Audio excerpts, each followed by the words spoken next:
안녕하십니까 성도 여러분. 지난 한 주간 잘 지내셨습니까? 사랑합니다. 축복합니다. 오늘 우리가 함께 은혜 받을 말씀은 마태복음 21장 28절로 32절 말씀입니다. 제가 말씀을 봉독하겠습니다. 그러나 너희 생각에는 어떠하뇨?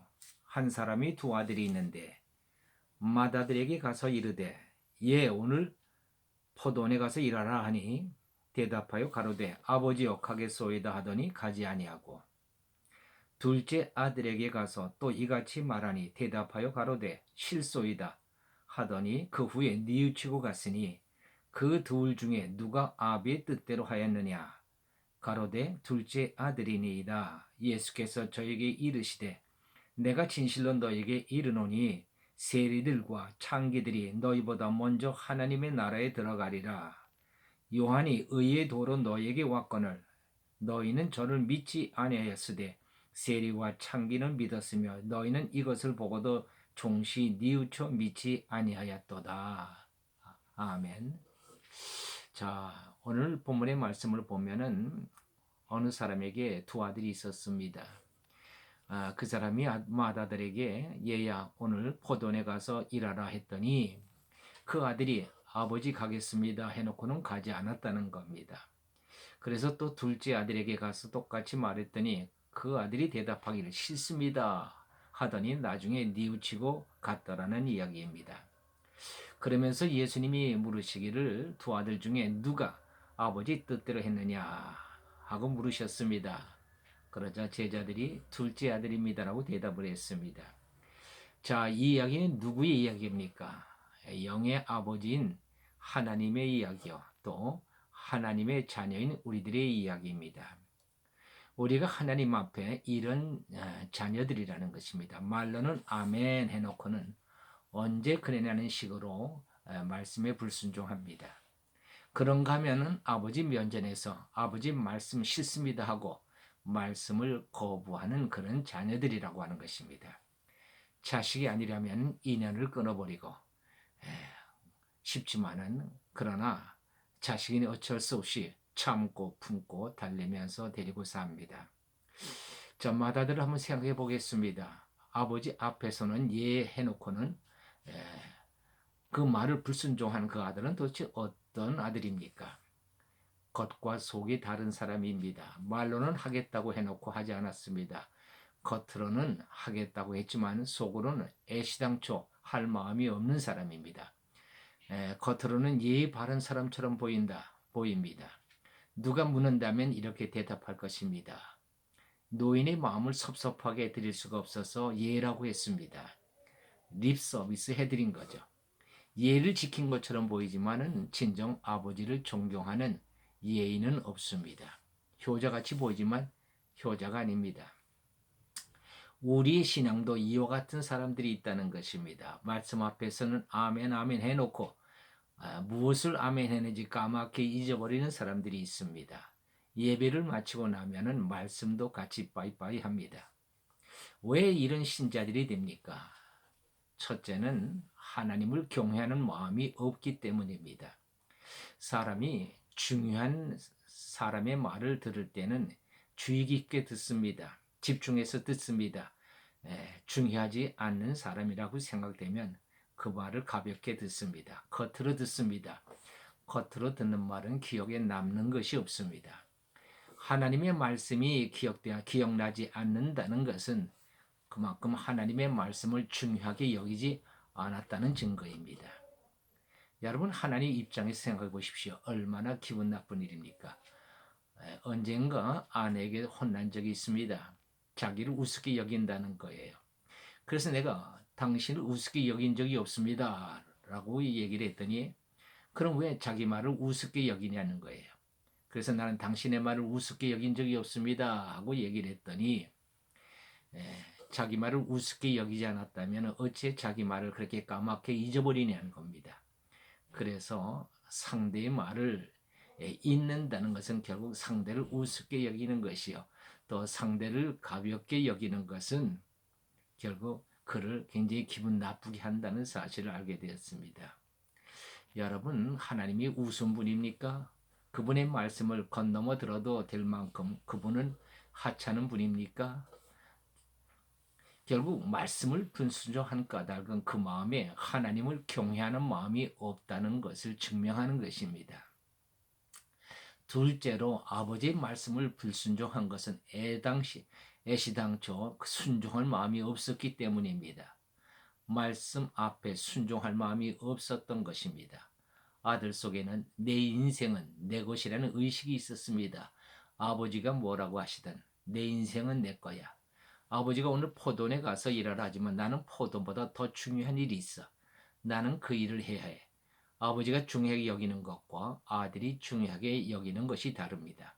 다시 말해서 아버지 가치관과 아들의 가치관이 다른 것이죠. 그래서 아버지의 말씀에 순종할 수 없었던 것입니다. 교회 다니면서도 자기 가치관을 가지고 살아가는 사람들이 있습니다. 이런 사람들은 말씀 앞에 순종할 수가 없습니다. 왜? 내가 가지고 있는 가치관으로 생각하면 하나님의 말씀은 어리석어 보이고 고리타분하고 비생산적으로 보이기 때문입니다. 성경에 보면 너 중에 고난당하는 자가 있느냐? 저는 기도할 것이요. 너 중에 병든 자가 있느냐? 저는 교회 장로들을 청하여 주의 이름으로 위하여 기도할지니라 말씀하셨습니다. 그러나 여러분, 자기 가치관을 가지고 있는 사람은 이렇게 이 말씀을 생각할 겁니다. 기도한다고 고난이 해결되냐? 문제 해결을 위해서 사람을 만나고 애쓰고 노력해야지.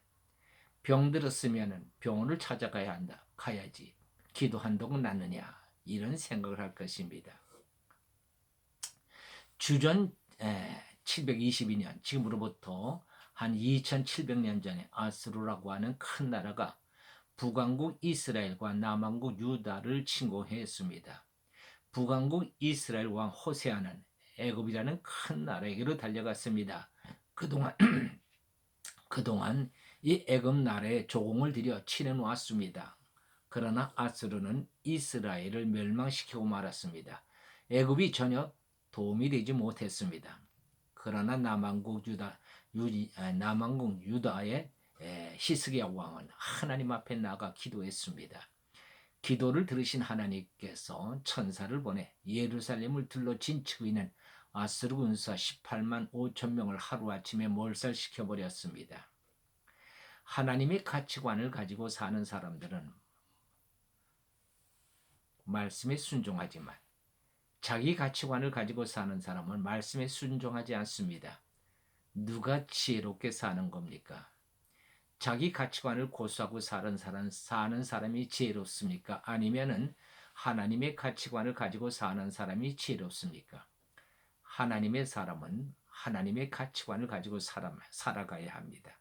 그것이 곧 성경에서 말씀하시는 성공이요, 승리요, 그리고 그것이 우리의 살 길이라고 하는 것입니다.